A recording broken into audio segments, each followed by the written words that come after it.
El 13 de marzo de 2002 murió Hans-Georg Gadamer, el fundador de la hermenéutica, el filósofo más importante del pensamiento europeo y occidental, y la Facultad de Filosofía de la UNED se aprestó inmediatamente a intentar establecer un luto vivo de 9 meses de duración in memoriam, para rememorar y para repensar de modo activo el legado de Gadamer y su presencia en el pensamiento crítico, en la filosofía actual. La primera de las actividades que organizamos en los cursos de verano de Ávila fue un curso llamado Estética y Hermenéutica, con uno de los títulos emblemáticos del pensamiento de Gadamer, y una exposición de arte en la sala de exposiciones de la Caja de Ahorros de Ávila, que se llamaba Interpretaciones. Uno se preguntaría qué tiene que ver la hermenéutica, la filosofía de la interpretación, con la estética de manera inmediata, y la mejor manera de comprenderlo es entender que el paradigma de la racionalidad hermenéutica, del pensamiento actual, es la obra de arte, porque se sabe interpretación, interpretación plural y además acción, acción comunicativa, estética, que tiene que trabajar con las imágenes verbales, auditivas, sonoras, ópticas, incluso táctiles de la imaginación. Este curso tuvo una audiencia asombrosa, incluso fuera de matrícula llevaban, la gente rebosaba en el aula, vinieron los mejores especialistas del pensamiento español para rememorar activamente a Gadamer, y compareció, como no podía ser menos, el heredero, el discípulo directo de Gadamer, Gianni Vattimo, para hablar de cómo en realidad, en Verdad y Método, en la obra principal de Gadamer, aparecida en los años 60, se produce una reescritura muy significativa hacia atrás de la pretensión de Hegel en la fenomenología del espíritu, según la cual al estadio religioso, mitológico y después filosófico sucedería la superación de la racionalidad política. Bueno, pues no ha sido así. Al contrario, estaban las gentes más interesadas en oír hablar de estética y de hermenéutica que de política, sino que retrasado al revés, en el retorno de Nietzsche, en el Andenken, en la Kehre de Heidegger, las gentes parece que en la racionalidad actual, en la posmodernidad, se mueven desde la superación de la racionalidad política entregada al capital, entregada a la guerra, a la violencia, sin más, y a la opacidad de las ideas, desde esa superación a la reproposición de la filosofía estética y a la recuperación quizá de lo sagrado. De esto estuvimos hablando en Ávila como primera de las actividades de este luto vivo in memoriam, por la memoria de Hans-Georg Gadamer. La segunda de las intervenciones de la Facultad de Filosofía de la UNED en este homenaje ha sido durante todo el curso escolar una serie de televisión. Nos atrevimos a llevar la filosofía a televisión. Elaboramos 5 capítulos a los que llamamos Hans-Georg Gadamer, un maestro del siglo XX, porque con él y de la mano de Gadamer estuvimos recordando los debates emblemáticos por los que ha atravesado la conciencia de la filosofía crítica en el siglo XX. Fuimos en esos 5 capítulos viendo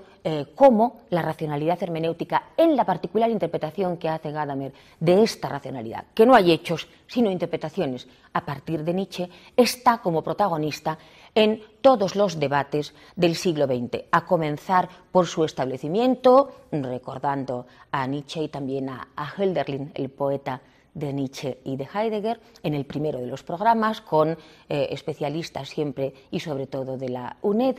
En segundo lugar, estuvimos viendo el legado y la relación de transformación transversal entre maestro y discípulo del gran maestro de Gadamer, que es Heidegger, pero cómo la prudencia, la frónesis, la delimitación de la racionalidad por parte del discípulo Gadamer también transformaba al segundo o al último Heidegger. En el tercero de los programas nos asomamos a la gran discusión tras la aparición de Verdad y Método de la hermenéutica con la racionalidad moderna de la teoría crítica, del marxismo crítico, del último de los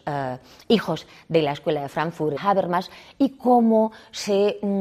acercaban de manera intensiva las posiciones de la izquierda postmarxiana y de la hermenéutica post-heideggeriana de Gadamer, de manera que el propio conocimiento y interés de Habermas o el pensamiento postmetafísico de Habermas son imposibles sin la influencia, sin la transformación que opera en ellas la racionalidad hermenéutica comunitario-política de una izquierda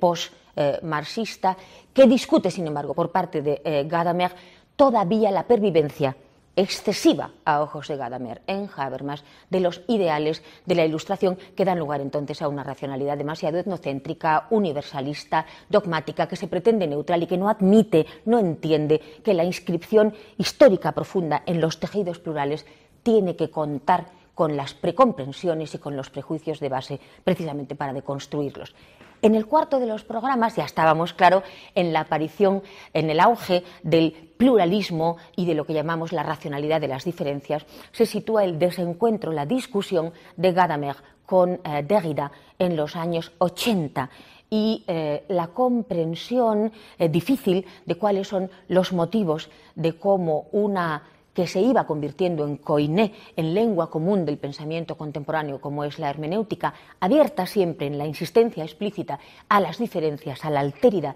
y a la pluralidad, chocaba con la resistencia coherente del estilo de Derrida que se negaba al peligro de poder ser absorbido en una nueva totalidad hegemónica del pensamiento occidental. En el último de los capítulos, ya en los años 90 y 100, es decir, al final de este siglo, moriría Hans-Georg Gadamer. En estas últimas décadas, sobre todo en la última, ya la posmodernidad se hacía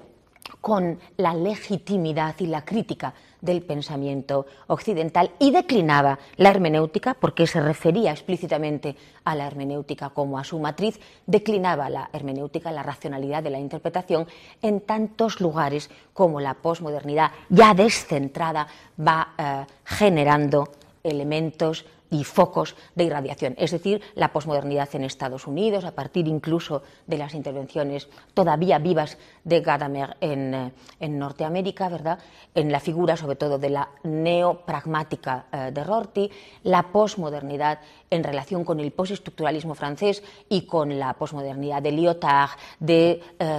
Gilles Deleuze, de Michel Foucault, de Félix Guattari, la posmodernidad en Italia con el discípulo directo de Gadamer, que es Gianni Vattimo, alrededor de la Escuela de Torino y del que se ha venido llamando el pensamiento débil, y en España, donde entronca con el pensamiento trágico y el pensamiento estético, con la ontología estética que se remonta a tradiciones incluso anteriores a Nietzsche, con Spinoza, la Estoa, o incluso desembocando en la Escuela de Megara. Esto veíamos en estos 5 capítulos dedicados, recorriendo la última mitad del siglo XX y los comienzos del siglo XXI, recorriendo las polémicas emblemáticas que trazan y permiten dibujar el rostro de ese siglo tan sangriento y violento en cuanto a sus guerras y en cuanto a la banalización de su política, y donde, sin embargo, seguramente no por casualidad, se asiste a un auténtico renacimiento de la filosofía del arte, de la filosofía de la cultura y la filosofía crítica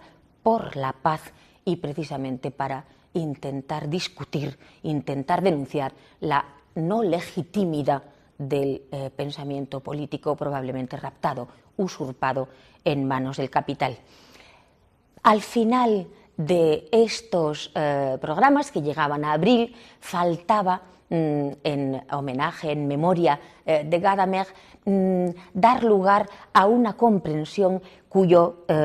interés profundo está en ser un mentis del tiempo lineal y el tiempo del progreso. Se trata de notar la inmensa importancia de la filosofía griega en la hermenéutica de Gadamer, de Nietzsche y de Heidegger, y para eso, para hablar de esto, de la filosofía griega en la hermenéutica, en la racionalidad hermenéutica, terminó la Facultad de Filosofía de la UNED, con ayuda en este caso de la Sociedad Ibérica de Filosofía Griega, haciendo un último homenaje en